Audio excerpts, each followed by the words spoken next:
ಜೊತೆಗೆ ಇವತ್ತು micro financing ಇನ್ಸ್ಟಿಟ್ಯೂಷನ್ಗಳಿರ್ಬೋದು, ಮನಿ lenders ಆಗ್ತಿರ್ಬೋದು, PAN brokers ಆಗ್ತಿರ್ಬೋದು, ಅಥವಾ ಎಕ್ಸಾರ್ಬಿಟೆಂಟ್ ಇಂಟ್ರೆಸ್ಟ್ ವಸೂಲು ಮಾಡ್ತಕ್ಕಂಥ ಕಾನೂನು ಇರ್ಬೋದು. ಈ ಕಾನೂನುಗಳನ್ನು ಉಲ್ಲಂಘನೆ ಮಾಡಿದ್ರೆ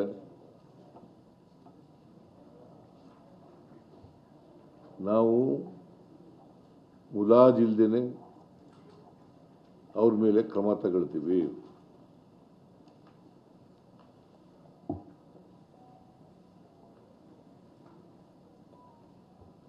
ಸೊ ಆ ಎಚ್ಚರಿಕೆಯನ್ನು ವಾರ್ನಿಂಗ್ ಮಾಡಿದ್ದೀನಿ ನಾನು ಅವ್ರಿಗೆ. ಆ ಎಚ್ಚರಿಕೆಯನ್ನು ನಬಾರ್ಡ್ನವರಿಗೆ, ಮೈಕ್ರೋ ಫೈನಾನ್ಸ್ ಇನ್ಸ್ಟಿಟ್ಯೂಷನ್ನವರಿಗೆ ಮತ್ತು ಬೇರೆ ಮನಿ ಲೆಂಡಿಂಗ್ ಇನ್ಸ್ಟಿಟ್ಯೂಷನ್ಸ್ಗಳಿದ್ದಾವಲ್ಲ ಇವ್ರಿಗೆಲ್ಲ ಕೊಡ್ತಕ್ಕಂಥದ್ದನ್ನು ಮಾಡಿದ್ದೀವಿ. ಈ ಮನಿ ಲೆಂಡಿಂಗು ಕಾನೂನುಗಳಿದ್ದಾವಲ್ಲ ಇವತ್ತು ನಮ್ಮ ರಾಜ್ಯದಲ್ಲಿ, ಅವಕ್ಕೆ ತಿದ್ದುಪಡಿ ಮಾಡಬೇಕಾದ್ರೆ ಕೂಡಲೇ ತಿದ್ದುಪಡಿಗಳನ್ನು ಮಾಡ್ತೀವಿ. ಅವುಗಳನ್ನು ಇನ್ನೂ ಬಲಯುತವಾಗಿ ಮಾಡಬೇಕಾದ್ರೆ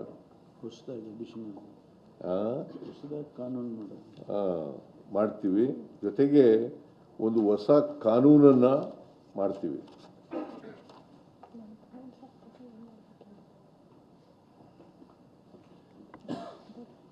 ಹೊಸ ಕಾನೂನನ್ನು ಮಾಡ್ತೀವಿ. Only with N interest to give protection to the interest of the borrowers, genuine borrowers.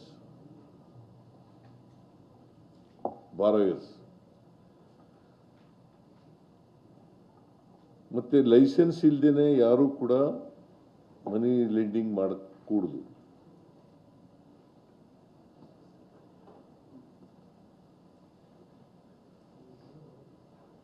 ಪ್ರತಿ ಜಿಲ್ಲೆನಲ್ಲೂ ಕೂಡ ಜಿಲ್ಲಾಧಿಕಾರಿ ಕಚೇರಿಗಳಲ್ಲಿ ಒಂದು ಸಹಾಯವಾಣಿಯನ್ನು ತೆರೀತಕ್ಕಂಥ ಕೆಲಸವನ್ನು ಮಾಡಬೇಕು ಅಂತ ಹೇಳಿದ್ದೀವಿ. ಅಲ್ಲಿ ದೂರುಗಳನ್ನು ಕೊಡಬಹುದು.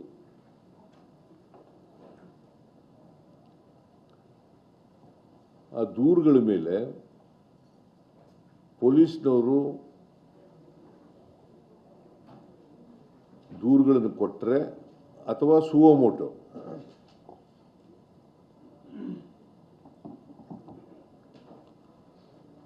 if there are violations of the rules, regulations and law,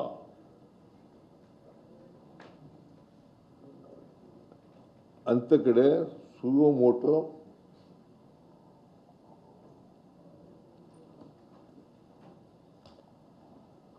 ಪೊಲೀಸ್ನವರು ಕ್ರಮ ತಗೊಳ್ತಕ್ಕಂಥ ಕೆಲಸವನ್ನು ಮಾಡ್ತಾರೆ. ಮತ್ತು ಯಾರೇ ಬಲಾತ್ಕಾರದಿಂದ ವಸೂಲು ಮಾಡ್ತಕ್ಕಂಥದ್ದು, ಗೂಂಡಗಳನ್ನು ಬಳಸಿ ಮಾಡ್ತಕ್ಕಂಥದ್ದು, ಎದುರಿಸಿ ಮಾಡ್ತಕ್ಕಂಥದ್ದು,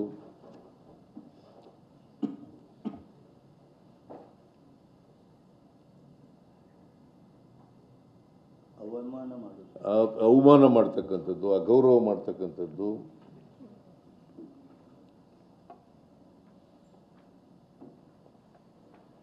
ಅಂತ ಕಡೆ ಪೊಲೀಸ್ನವರು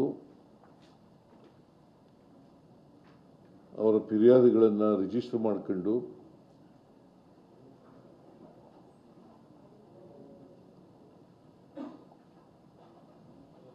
ಕಾನೂನು ರೀತಿಯ ಕ್ರಮ ತಗೊಳ್ತಕ್ಕಂಥ ಕೆಲಸವನ್ನು ಪೊಲೀಸ್ನವರು ಮಾಡಬೇಕು ಅಂತೇಳಿ ತೀರ್ಮಾನ ಮಾಡಿದ್ದೀವಿ.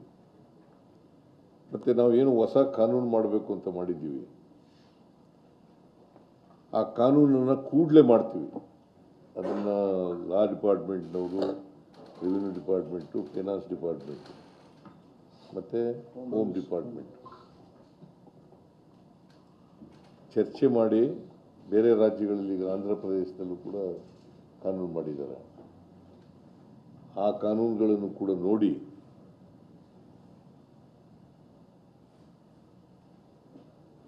ಕೂಡಲೇ ಆ ಕಾನೂನನ್ನು ಸುಗ್ರೀವಾಜ್ಞೆ ಮೂಲಕ ಮಾಡ್ತಕ್ಕಂಥದ್ದನ್ನು ಮಾಡ್ತೀವಿ.